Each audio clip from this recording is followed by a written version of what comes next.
When Sarah's message flashed across my screen that evening, I froze in disbelief.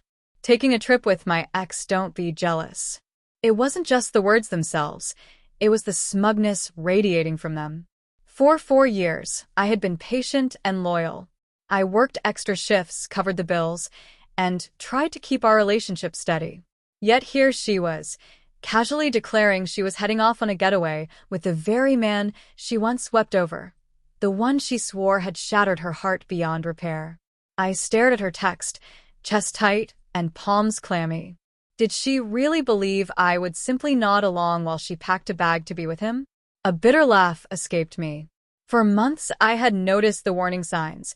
Her phone flipped face down whenever I walked in, hushed conversations late at night, endless excuses for staying out. I had convinced myself I was being paranoid. But this time, the truth came straight from her own fingers, without a hint of shame. The audacity burned in me. She wasn't seeking permission. She was mocking me, expecting jealousy or some desperate plea to stop her.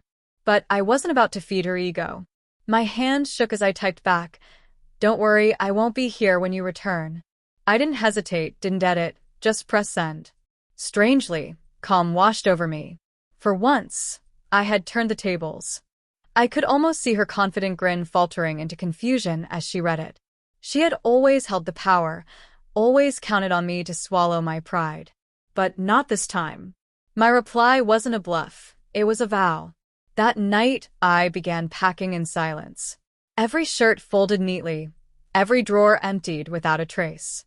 Looking around our apartment, what was supposed to be our sanctuary, I saw nothing but ignored red flags. The lingering scent of her perfume on the couch, framed photos where her smile seemed wider than anything I'd ever brought out of her. It all felt staged, artificial. By midnight, my car was loaded. My choice wasn't driven only by anger. It was clarity. Sarah believed she had me trapped, that she could toy with my emotions while keeping me as a backup. She didn't realize her message had shattered the illusion of control she clung to. The next morning, her texts flooded in. At first, lighthearted. "Wait, what do you mean you won't be here?" Then puzzled. "Are you seriously upset?" "It's just a trip." And finally, desperate. "Where are you? Please answer." I stayed silent. By then, I was already on the highway, leaving behind not just the apartment, but years of compromise, the countless times I placed her happiness above my self-respect. My silence spoke louder than any words. I rented a modest place across town. Nothing extravagant, but peaceful. For the first time in years, I felt light. No more guessing at her moods, no more walking on eggshells, no more waiting for scraps of affection. Freedom tasted sharp, almost bitter, but it was mine. 2 days later, my friend Jason called, his tone a mix of disbelief and pity. "Man, Sarah's telling everyone you overreacted. She says it was just an innocent trip."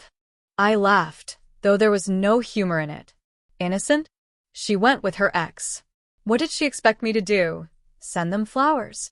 Jason paused, then said something that stuck with me. "Honestly, everyone sees what she did. She's embarrassed because you didn't play along. You didn't beg, didn't fight. You walked away. That's what's eating her alive." And he was right. Sarah thrived on control, arguments, tears, endless apologies. That was her cycle, her stage. But I hadn't given her the chance. Silence became my loudest answer. Later that week, she showed up at my door. I didn't let her in. Through the wood, I heard her voice swing between fury and desperation. "You can't just throw away everything we had. It was only a trip. I needed space, I needed clarity. Don't give up on us over this." But her words rang hollow. She hadn't needed space when she leaned on me to cover rent, borrowed my car, or cried on my shoulder about how unfair life was. Space only mattered when her ex appeared again. I listened unmoved. This wasn't about love anymore, it was about respect. And once respect was gone, there was no rebuilding it. Days turned into weeks. Her messages shifted from begging to bitterness.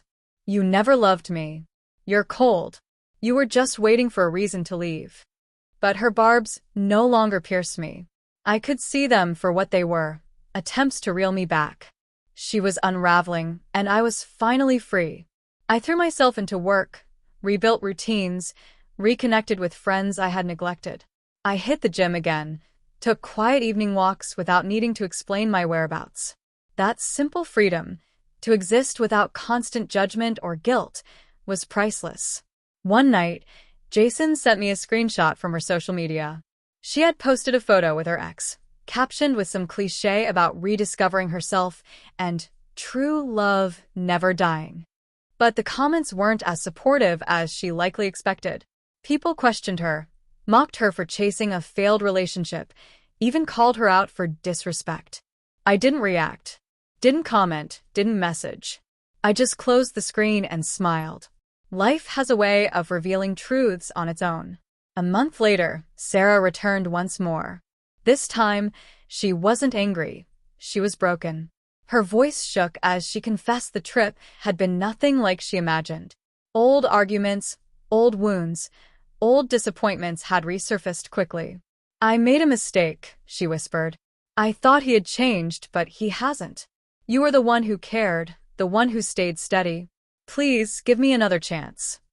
I looked at her for a long time. Once, those words would have been everything I longed to hear. But not anymore. "I did love you," I said softly. "But love isn't enough when respect is gone. You made your choice when you boarded that plane. I made mine when I walked away." Her eyes welled with tears, but I didn't falter. She left that night, and I closed the door with no anger, no regret, just finality. For the first time in years, I wasn't chasing, fixing, or waiting. I was simply living. And that, I realized, was the sweetest revenge of all.